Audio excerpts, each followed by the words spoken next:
인간은 완벽하지 않아서 완벽하다라고 생각하거든요. 어떻게 뭐 철학돌이 목표입니까? 이 세상의 모든 게 저는 무조건 균형을 이룬다고 생각을 해요. 좋다. 좋아. 집에 안 보내도 돼요? P1 하모니의 뜻이 궁금합니다. 팀과 플러스 원 하나가 더해져서 무수한 하모니를 만든다라는 뜻의 이름입니다.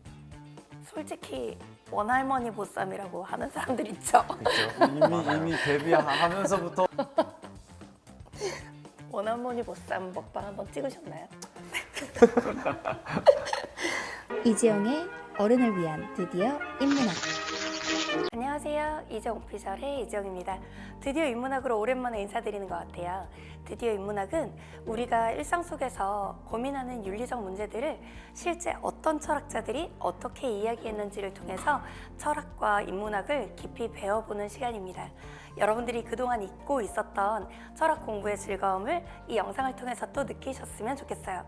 오늘도 저와 진지하게 토론을 하실 멋진 아이돌 분이 오셨거든요. 한번 만나볼까요?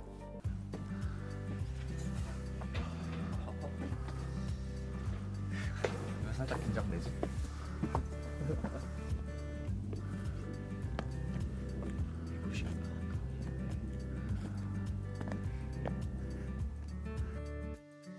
어서 오세요. 안녕하세요. 어서 오세요. 안녕하세요. 어서 오세요. 안녕하십니까. 너무 반갑습니다. 어서 오세요. 앉으세요. 네. 괜찮으신가요? 네, 안녕하세요. 안녕하세요. 이지영이라고 합니다. 안녕하세요. 자기소개 좀 해주시겠어요? 네. 저는 피어나머니에서 종섭이라고 하고요. 네. 네, 막내입니다. 막내예요? 네. 네. 저는 피어나무니 지용이라고 하고요. 네. 마태형입니다. 네. 그리고 또 네. 오시기 전에 지용님이 작곡한 노래도 들었어요. 아우, 네. 그래서 아래 댓글도 막 있더라고요. 비주얼 멤버인 줄 알았는데 작곡도 한다면서. 아니에요. 네. 비주얼 멤버예요. 잘생긴 애들이 안 왔어요 오늘. 비주얼 멤버들이 안 와가지고. 잘생긴 멤버예요.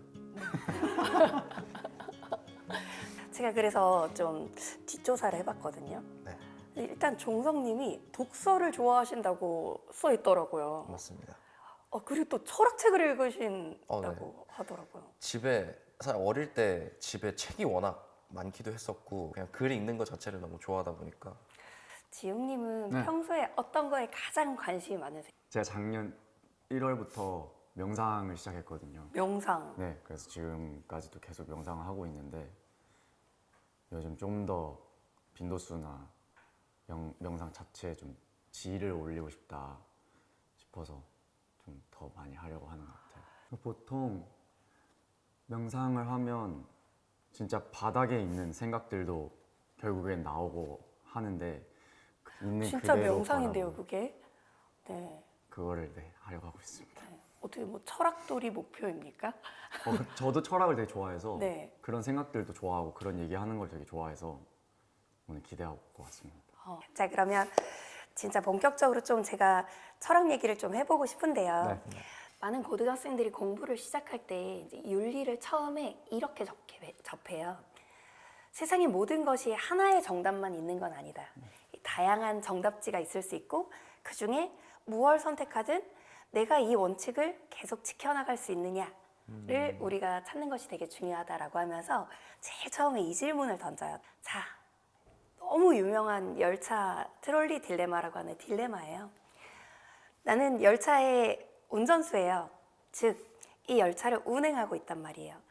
이대로 직진해서 나는 조금 있으면 멈출 예정이었어요. 그래서 속도를 줄이려고 이렇게 브레이크를 누르는데 브레이크가 작동을 안 하는 거예요. 속도도 전혀 줄어들지 않고요. 그런데 제가 곧 정차역에서 기차가 멈출 거라고 생각하고 정차역 뒤에 철로 보수 작업을 하고 있는 철도청 인부 6명이 있다는 걸 알게 됐어요. 그 작업이 있다는 것도 미리 알고 있었어요. 근데 열차의 브레이크가 고장나서 이대로 직진하면 6명이 이 열차에 깔려 죽을 수밖에 없는 상황이 발생했죠. 다행히 나에게 딱 하나의 선택지가 있는데 비상철로로 우회하면 그 직진에서 6명의 희생을 막을 수는 있어요. 근데 이 비상철로는 지난 20년간 한 번도 열차가 간 적이 없는 비상철로인 거예요. 거기에 절대로 열차가 오지 않을 거라고 믿고 있던 민간인 한 명이 거기를 걸어가고 있었어요. 빨리 몇 초 안에 선택을 해야 돼요. 이대로 직진해서 6명을 죽게 할 것인가, 핸들을 꺾어서 저 20년간 열차가 달린 적이 없는 길이지만 그래도 한 명의 민간인이 죽도록 선택할 것인가. 나는 직진한다 A, 우회한다 B를 고르실 거예요. 하나, 둘, 셋. 똑같이 B. 왜 B를 선택하셨나요?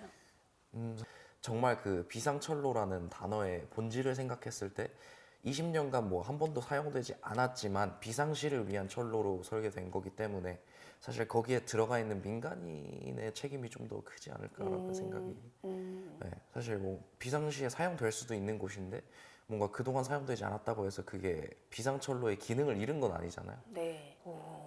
제가 이 주제로 정말 오랫동안 강의를 했는데 처음 들어보는 접근이에요. 좋아요. 왜냐하면 그 아리스토텔레스라는 학자가 이렇게 얘기하거든요. 정의란 뭐냐. 근데 일반적으로 우리가 생각하는 정의는 공동체의 법을 잘 준수하는 것이다.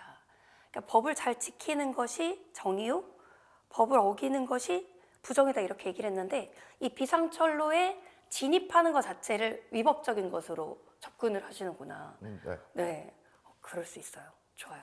지웅님은 어떤 생각으로 비상철로 우회하셨나요? 저는 달을 위한 소의 희생도 생각을 하기도 했고, 아무래도 거기다가 종섭이랑 좀 비슷했던 것 같아요. 공사를 한다는 것도 알고 있었고, 그리고 공사는 해야 되니까 하고 있었던 거고, 확인을 다 해놨던 상황일 테고.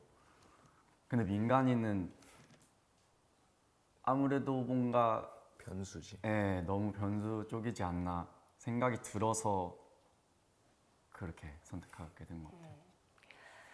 보통 B를 선택하는 사람들은 기본적으로 6명의 희생보다는 1명의 희생이 적다라는 약간 계산적, 이거 우리가 공리주의적 선택이라 그러거든요. 근데 두 사람은 참 신기하게도 여기 있는 이 비상철로에 있던 민간인의 속성에 초점을 많이 맞췄네요. 재밌어요. 좋아요. 두 번째 질문으로 가볼게요. 자, 이제 상황이 바뀌었어요. 나는 더 이상 기차의 운전기사가 아니에요. 나는 열차역을 관리하는 철도청 공무원이에요. 철도청에서 업무를 하고 있는데 오늘 철로 보수 사업이 있다는 걸 들었고 저기 정차역에 열차가 멈추지 않으면 6명이 다칠 수 있는 그런 위험한 작업을 하고 있다는 것도 알았어요. 열차에게 무전을 때렸어요. 안전히 잘 들어오고 계십니까? 그랬더니 큰일 났습니다. 브레이크가 작동하지 않습니다. 라고 기사가 얘기를 해요. 그래서 빨리 열차를 멈추기 위해 저 좀 도와주세요. 라고 얘기하는데 이번 모델은 비상철로가 없어요. 그래서 나는 역무원인데 이 열차를 멈추게 하기 위해서 무언가 열차의 바퀴에 장애물을 넣어서 이 열차를 멈추게 해야 되는데 다행히 나는 열차가 들어오는 높은 다리 위에서 이걸 보고 있단 말이에요. 근데 내가 던질 수 있는 거라고는 지금 옆에 뭐 소파나 아니면 뭐 냉장고라도 있으면 뭘 던져가지고 열차 앞에를 막아서 최대한 멈추게 해서 6명을 살릴 텐데 내 옆에는 사람 한 명밖에 없어요. 근데 그 사람이 몸무게가 300kg이야. 그리고 짝다리를 짚고 서 있어. 이 사람 밀어 던지면 내가 지금까지 공부했던 역학에 따르면 여러 과학적 지식에 따르면 열차가 제동이 될 것 같아요. 이 사람 밀지 않으면 6명이 죽어요. 그런데 밀어 떨어뜨리면 1명이 죽지만 6명은 살릴 수 있는 상황이에요. 난 여기서 이 사람을 밀겠다 A, 밀지 않겠다 B. 쉽지 네. 않은데. 네. 자, 5초만 더 네, 주시겠어요? 알겠습니다. 네.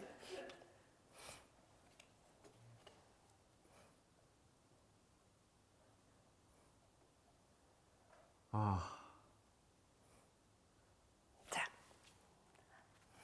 하나, 둘, 셋. 오. A부터 들어볼래요. 저 뭔가 솔직히 몸이 그렇게 될 것 같은 느낌이었어요. 아, 이게 밀면 6명을 살리니까요. 더 많은 사람을 네. 살리잖아요. 그래서 그런 것 같아요. 같이 방송했던 형님이에요. 예능에서 나랑 같이 이렇게 나한테 맛있는 걸 막 입에 넣어주기도 했던 형님이야.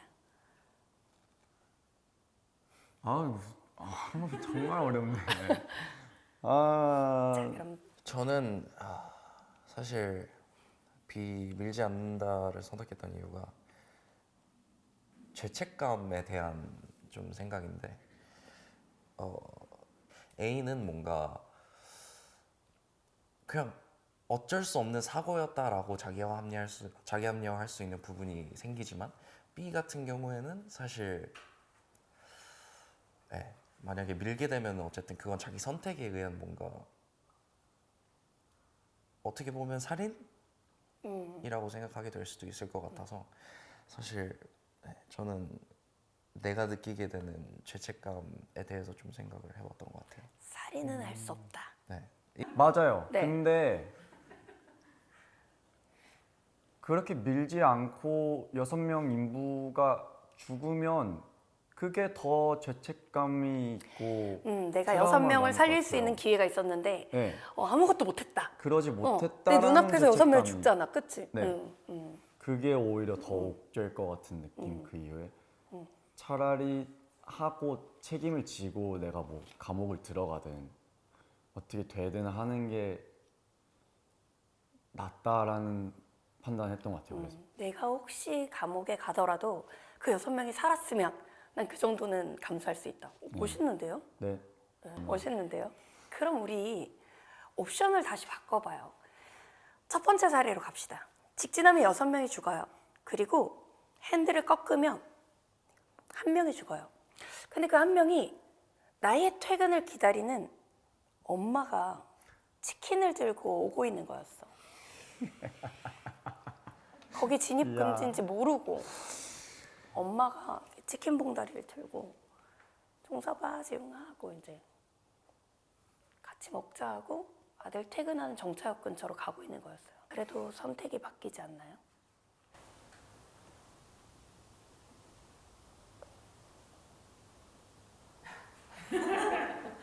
그건 저는 저 직진할 것 같은데요. 그러면 엄마가 더 중요하다. 네. 6명보다. 네. 그건 저도 바뀔 것 같긴 해요. 네, 엄마가 더 중요하다. 그러니까 이제 이런 사례들에서 철학자들은 이러는 거예요. 칸트 같은 철학자는 이렇게 생각해요. 결과? 인간이 결과를 컨트롤할 수 있나? 두 번째 사례 한번 생각해 보세요. 내가 이 높은 다리 위에서 사실 300kg짜리 무언가를 떨어뜨리면 열차가 멈춰야 된다고 과학적으로 아무리 알았더라도 사실 내 계산과 달리 떨어지는 각도의 문제로 또는 열차의 속도가 너무 빨라서 그 사람도 깔려 죽고 7명이 죽을 수도 있는 거 아니에요? 결과라는 건 너무 우연하잖아요. 근데 여기서 내가 이 사람을 밀지 아닐지는 내가 컨트롤 가능한 거지만 그로 인해 6명이 살지 7명이 죽을지는 사실은 우연적인 결과에 좌우된다는 거예요. 그래서 칸트는 어떻게 생각하냐면 인간을 다른 사람을 살리기 위한 수단으로 희생시키면 안 되고 결과를 보고 판단하지 말자.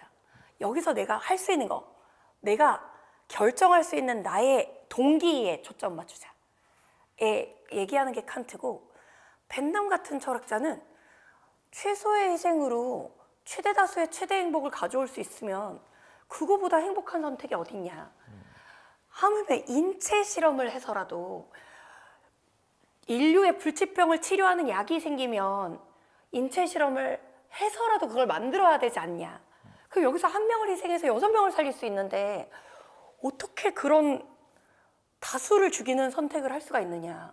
이게 이제 벤담 같은 철학자의 생각이거든요. 자, 그리고 마지막 아리스토텔레스라는 이제 고대 철학자가 있어요. 그 아리스토텔레스라는 고대 철학자는 이렇게 얘기해요.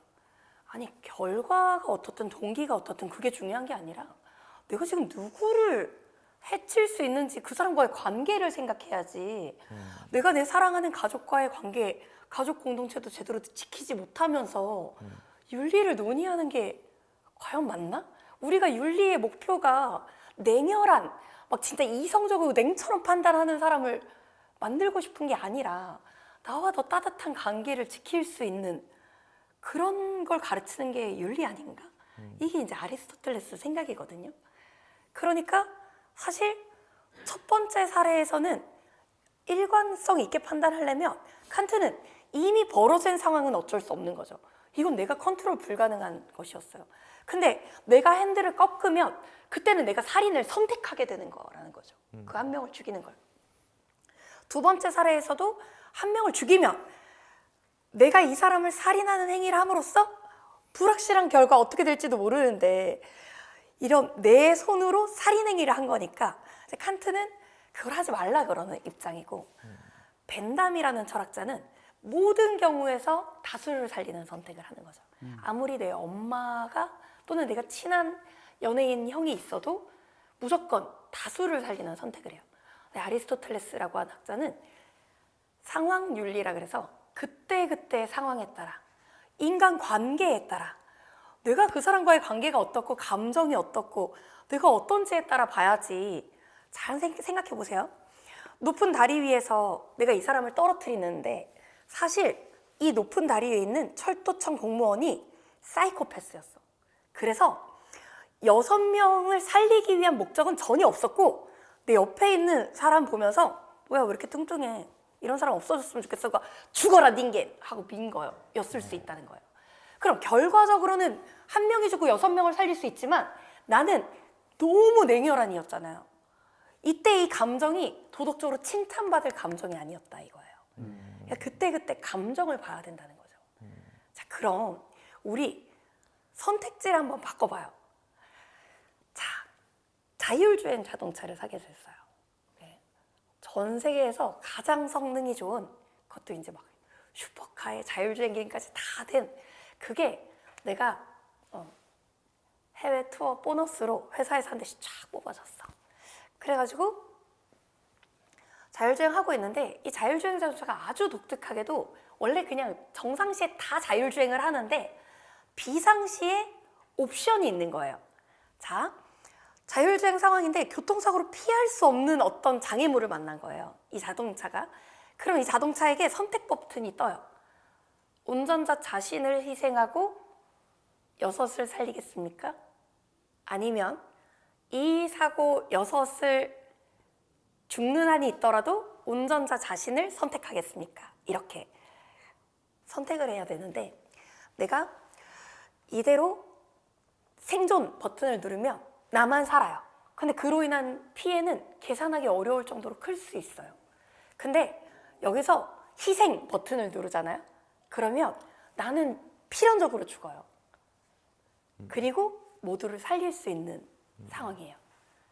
내 자율주행 자동차가 다른 건 다 결정하는데 마지막 윤리적 판단 순간에서만 나에게 긴급 버튼이 떠서 이걸 핸들에서 바로 생존과 희생 중에 골라야 됩니다.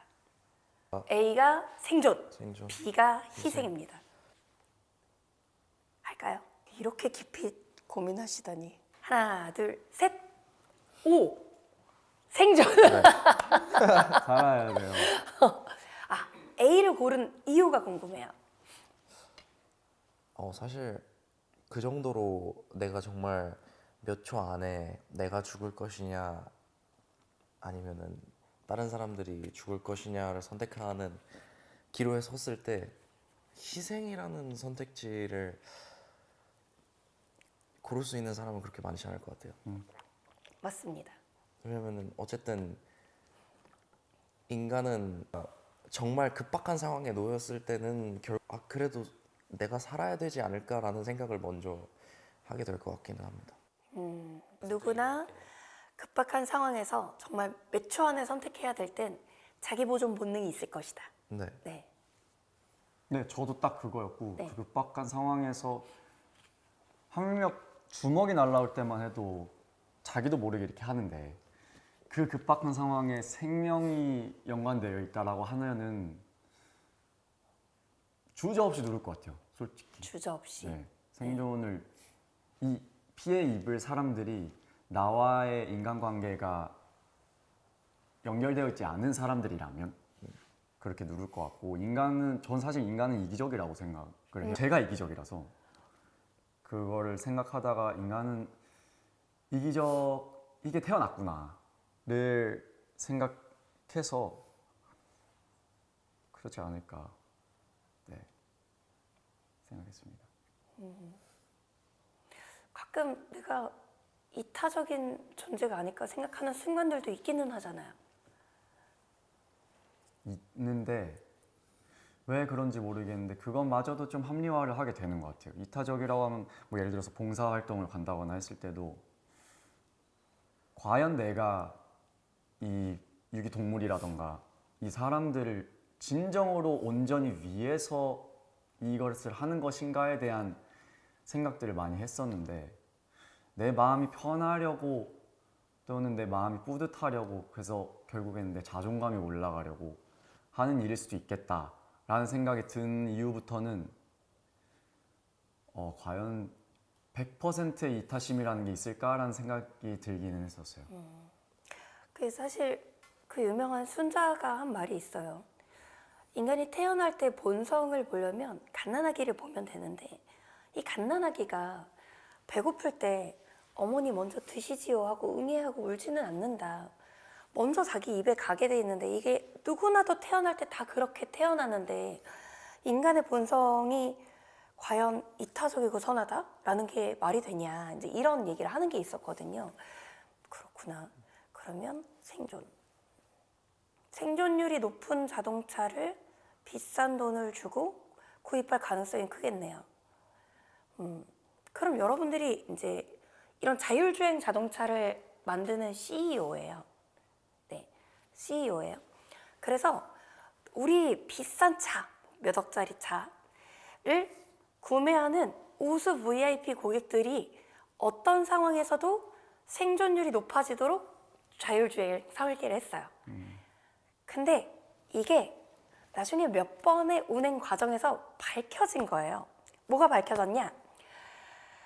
이게 운전자를 보호하는 게 최우선인 이 주의 원칙이 있다는 게 알려지면서 사람들이 이제 규탄 대회를 하는 거예요.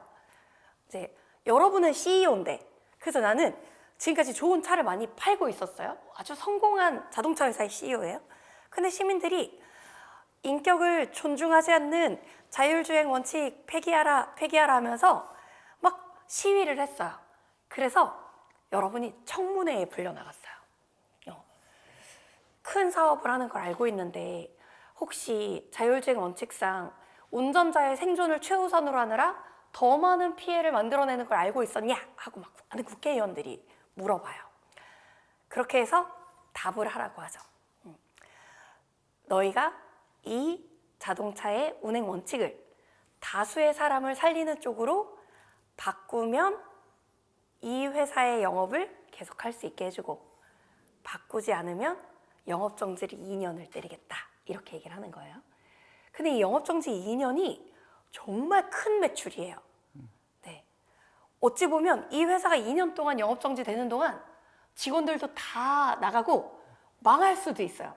2년 후에 재기할 수도 있지만 그러지 못할 수 있어요. 그럼 여러분은 선택해야 돼요.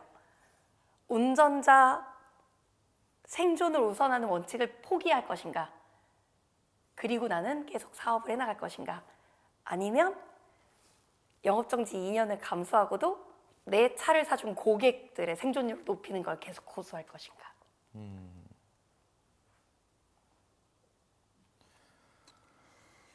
1번이 영업정지 2년, 원칙 변경. 그러니까 A가 원칙 변경, B가 운전자 생존 최우선 원칙. 네, 저는 결정했습니다. 원칙 변경 A, 영업정지 2년 돼도 원칙 고수 B. 자, 하나, 둘, 셋. O. 원칙을 고수하겠다. 네. 왜? 사실 정말 간단하게 그 질문에 대해서만 생각을 했을 때 영업 정지를 2년을 당하더라도 이 회사에 대한 수요가 있다면은 저는 충분히 원칙을 고수할 만하다고 생각해요. 어쨌든 이 회사가 그 운전자에 대한 절대적인 안전이라는 수요가 있기 때문에 또 뭐 사실 영업 정지가 이제 뭔가 판매를 통한 수익이나 이런 거를 못 내는 거지 뭔가 그동안 회사의 모든 게 안 돌아가는 건 아니니까 뭔가 2년 후에 미래를 생각해서 뭔가 좀 더 기술 개발에 집중을 할 수도 있는 거고 네, 그런 식으로 생각하면 저는 네, 원칙을 고수해도 네, 리스크를 어떻게든 메꿀 수 있지 않을까. 방금 CEO 같았어요. 지용님은 어떻게 생각해요? 어쨌든 그 고객들은 돈으로 나의 안전을 사는 거잖아요. 실제로 지금도 우리 세상에 그렇게 많이들 수요가 있다고 생각을 해요. 내 안전을 위해서 돈을 지불하는 것은 차 입장에서는 사실 진짜 운전자를 지키는 게 당연히 1순위여야 되는 거라고 생각을 해요. 차가 운행을 하는데 사고가 났을 때 운전자를 희생하게 만드는 차라면 사실 그 누구도 타지 않을 거라고 생각하거든요. 저 비싼 돈을 내고 네. 내가 죽을 수도 있는 내가 장치를. 내가 죽을 네. 수도 있는 거를 내가 내 돈 주고 그 누가 살까 싶긴 해서 무조건 수요가 있을 것이고 윤리적으로도 과연 그게 문제가 되는가 싶어서 이대로 가는 거를 선택했습니다. 그래요. 기업은 사실은 이윤 극대화의 존재인데 과연 내 소비자가 누구인가에 초점 맞추긴 해야죠. 그 소비자들은 비싼 돈을 내고서라도 자신의 안전을 사고 싶을 거다.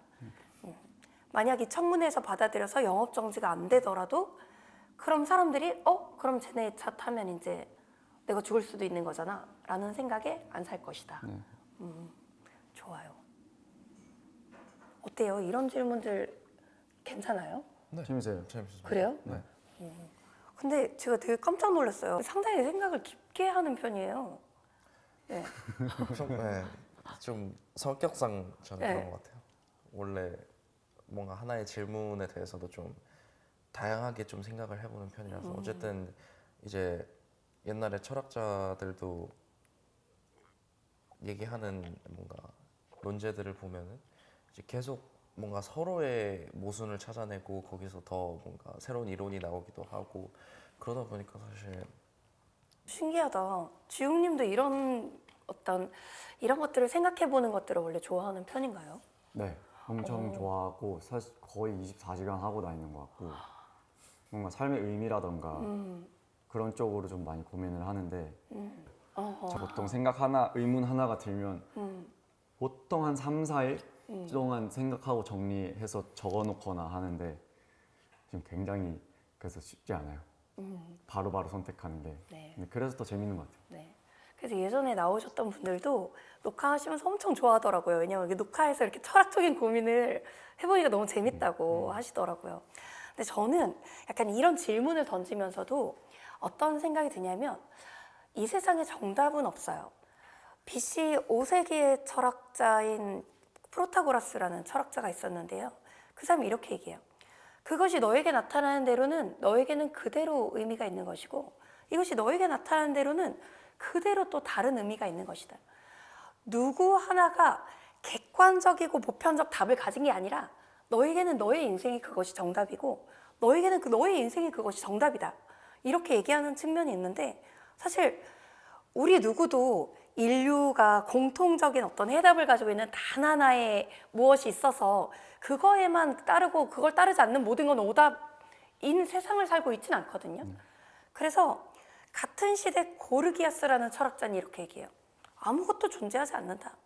어떤 것이 존재한다 할지라도 우리는 그걸 알 수가 없다. 알았다 하더라도 남에게 전해주고 가르쳐줄 수 없다.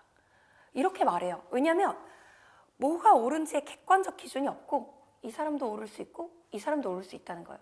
하물며 10년 전에 나와 10년 후에 내가 다른 선택을 하더라도 그조차도 그때 나에게는 그게 정답이라는 거예요. 그렇게 얘기하는 철학자들도 있거든요. 저 선생님 영상 되게 많이 보고 나 감동 그래서 먹었어. 사람은 사실 저는 의미로 사는 동물이라고 생각하거든요. 사람한테 의미가 빠지면은 살아가는 이유가 없어진다고 생각을 해요. 멋있다. 너무 좋아요. 근데 저 지금 여러분들 대답하는 거 들으면서 한 몇 번 소름 돋았어요. 일단 그 비상철로 대답부터 저 되게 놀라가지고 그런 대답이 잘 안 나와요. 왜냐면 제가 연간 진짜 10만 명 넘게 가르치거든요.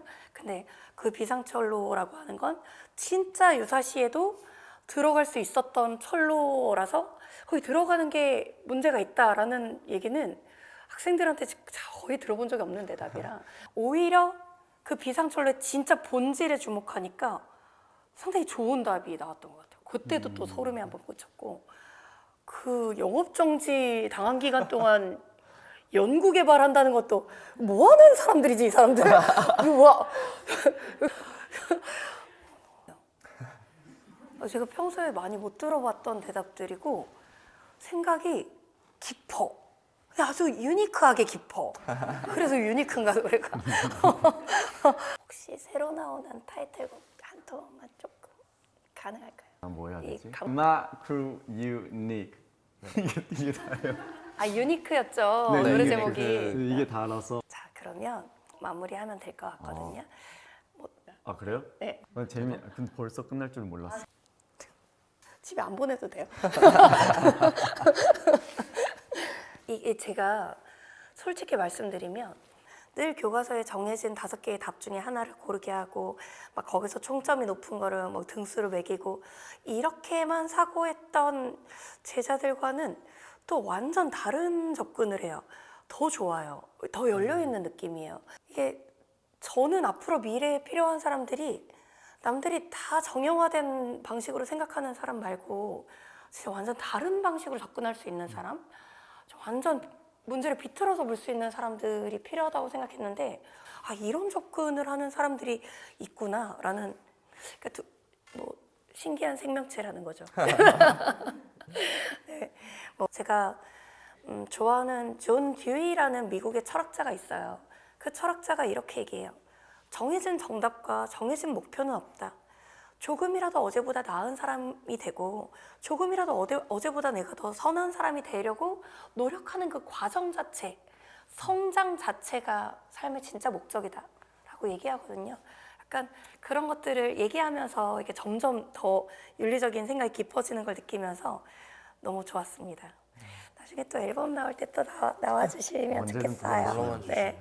팬들에게 한마디. 네, 저희 팬분들 키스 저희 정말 오랜만에 공들여서 갈아 넣은 앨범 들고 왔는데요. 수록곡까지 너무너무 좋으니까 꼭 다 들어주시고 또 공연하게 된다면 기대가 되는 곡들이 정말 많거든요. 그래서 그 새로운 곡들의 퍼포먼스 기대하시면서 공연도 기다려주시면 감사하겠습니다. 그리고 뭐였죠? 네, 일단 굉장히 오랜만에 인사드리는 것 같아서 네, 조금 긴 시간이기는 했지만 그래도 기다려주셔서 감사드리고요. 네, 아까 앞서서 지웅 형이 얘기했던 것처럼 저희가 정말 열심히 준비한 앨범이기도 하고 네, 여러분들이 뭘 좋아하실지 몰라서 정말 여러 가지로 그동안 피어나머니와는 또 다른 색깔로 준비해서 들고 와봤으니까 마찬가지로 잘 들어주셨으면 좋겠고요. 앞으로 네, 저희가 활동도 이제 이어서 할 텐데 그 활동에도 많이 놀러와 주시고 그냥 편하게 피어나머니 잘 감상해 주시면 좋겠습니다. 네, 알겠습니다. 오늘 너무 재밌었습니다. 아, 감사합니다. 네, 너무 그리고 재밌었습니다. 저도 많이 배우는 시간이었습니다. 아, 아닙니다. 오늘 촬영 재밌으셨어요? 아우 네, 너무 네. 즐거웠습니다. 어떻게 좀 이런 촬영 좀 흔치 않잖아요. 아, 그죠. 촬영 얘기는. 네네. 네. 일단 저는 개인적으로 말씀해 주신 것처럼 이런 촬영이 너무 흔치 않기도 하고 평소에 이런 생각을 하기는 하지만 사실 막 주위에 뭔가 이 정도로까지 깊게 막 얘기할 수 있는 사람들이 많지는 않다 보니까 좀 여러모로 배울 수 있는 점도 굉장히 많기도 했고 뭔가 제 생각을 좀 다시 한번 돌아보게 되면서 내가 지금까지 살아온 가치관에 의하면은 이런 결정을 했는데 이게 꼭 이것만이 방법이 아닐 수도 있겠구나라는 생각을 좀 많이 했던 것 같아요. 그래서 굉장히 많이 배웠습니다. 저 너무 재밌었고요. 저도 혼자서 이런 생각을 많이 하는데 다른 생각들도 들어볼 수 있는 시간이어서 너무 좋았고 가능하다면 꼭 또 나오고 싶습니다. 너무 좋아요. 꼭 앨범 나올 때 아니더라도 네. 언제든 네. 불러주시면 아, 네. 좋겠습니다. 저는 사실은 오늘 나누고 싶은 얘기들이 상당히 준비하면서 두 분이 철학에 관심 있는 것도 알았고 팬들이랑 이렇게 약간 철학적 소통을 좀 하고 있는 것도 알고 있었어요. 그래가지고 이런 얘기 해보면 너무 재밌겠다. 진짜 대답 기대된다 하고 왔는데 제가 기대한 것보다 더 좋아서 상당히 좀 네, 그리고 상당히 실물파시네요. 감사합니다. 네, 수고하셨습니다. 수고하셨습니다. 네. 감사합니다. 네, 감사합니다.